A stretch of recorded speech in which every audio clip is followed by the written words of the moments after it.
Avant de suivre la vidéo, abonnez-vous et cliquez sur la cloche pour recevoir toutes les notifications afin de ne rien rater sur Kassaï Développement TV. Pour être informé, éduqué, suivez Kassaï Développement TV. Merci de suivre le pas. Kassaï Développement TV. Kassaï Développement TV pour une éducation citoyenne responsable. Kassaï Développement TV. Docteur Daniel Kazadi, bonjour. Bonjour Monsieur Emery. Vous êtes ministre provincial de la Santé au Kasaï oriental. Quel est l'état des lieux des structures sanitaires dans les zones de santé de la ville de Mbuji-Mayi? Merci beaucoup pour cette question. Donc, avant de répondre directement à votre question, il faut vous dire que la ville de Mbuji-Mayi est composée de 19 zones de santé.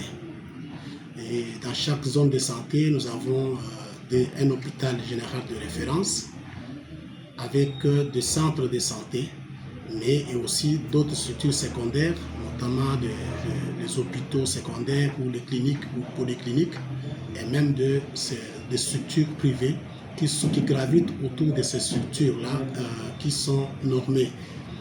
En fait, sur le plan de ces infrastructures, il faut dire que la ville de Mbuji-Mayi est composée de plus de 90% de structures qui sont des structures privées. Et s'il faut vous donner des façons concrètes, sur les 19 hôpitaux généraux de référence pour la ville de Mbuji-Mayi, nous en comptons pratiquement 3 qui appartiennent à l'État, et plus aussi un établissement para-étatique, notamment c'est la structure de la Miba Bonzola.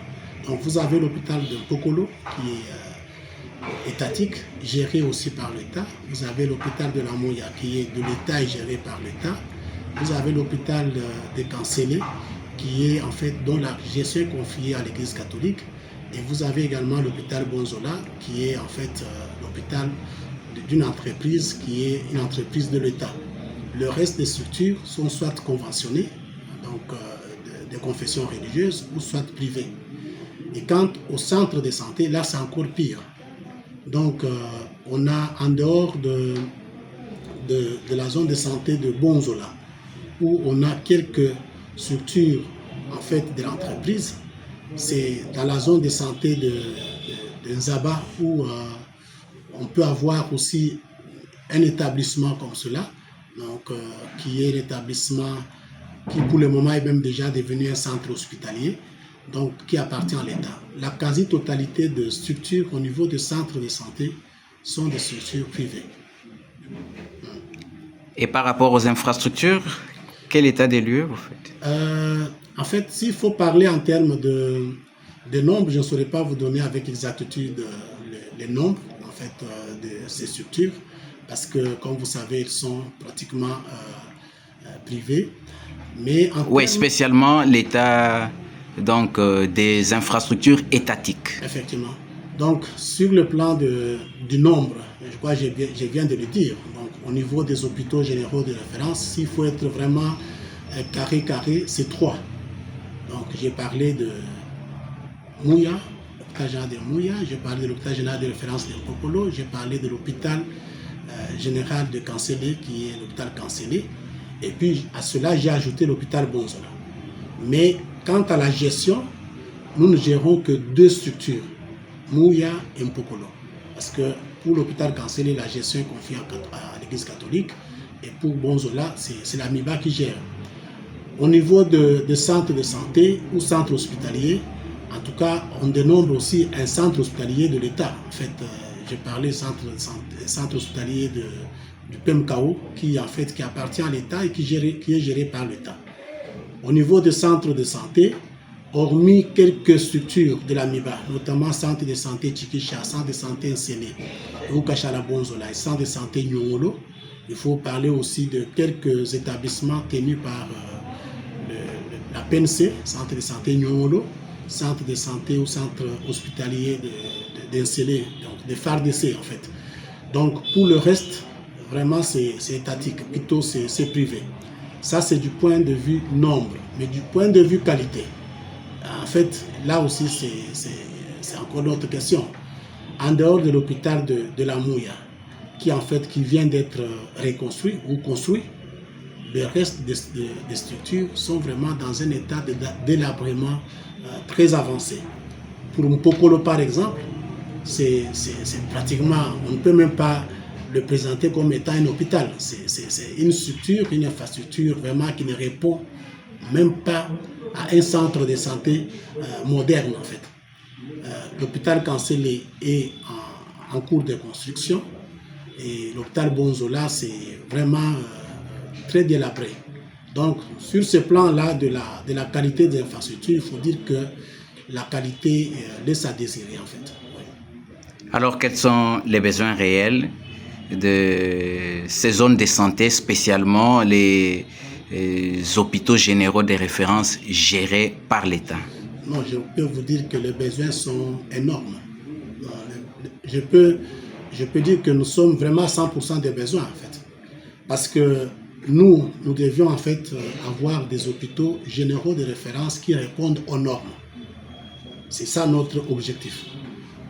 En dehors de l'hôpital de la Mouya, où les conditions sont en fait des conditions meilleures, les restes d'établissements, nous devions nous battre pour soit construire, soit réhabiliter, et partout il faut équiper. Partout. Donc c'est que sur le plan de besoins, nous en avons vraiment en fait à 100% en fait, les besoins. Vraiment 100%. En termes de bâtiments, en termes d'équipement dans ces hôpitaux-là. Et au niveau local, au niveau provincial, est-ce qu'il y a des interventions prévues, notamment pour la zone de santé de Mpokolo et ses infrastructures? Oui, dans le budget 2026, ici, nous avions vraiment un projet. C'est doter la ville au moins de deux hôpitaux, notamment l'hôpital général de référence de Mpokolo, qui doit être construit, et aussi un hôpital dans la zone de santé de Djoulou, qui doit également être construit dans les normes telles que souhaitées par notre République, notre pays. Et les moyens peuvent-ils permettre, ou il faut des interventions externes? Il faut des interventions. Ce sont des projets qui sont sur les lignes, en fait, qui doivent venir soit de la dotation du niveau national ou soit de la péréquation, ainsi de suite. Donc, mais il faut vraiment des moyens, parce que sur 19 zones, hormis les deux zones, notamment Mouya et Cancellé, qui est en train d'être construit avec le financement de FPI, donc pour les autres, les 17 autres qui restent, il nous faut en fait plutôt les 8 autres qui restent pour la ville, il nous faut des moyens. Donc, et là, vous voyez que nous n'avons ciblé que 2 sur 8 restants. Donc, ça veut dire qu'il nous faut, en tout cas, des moyens.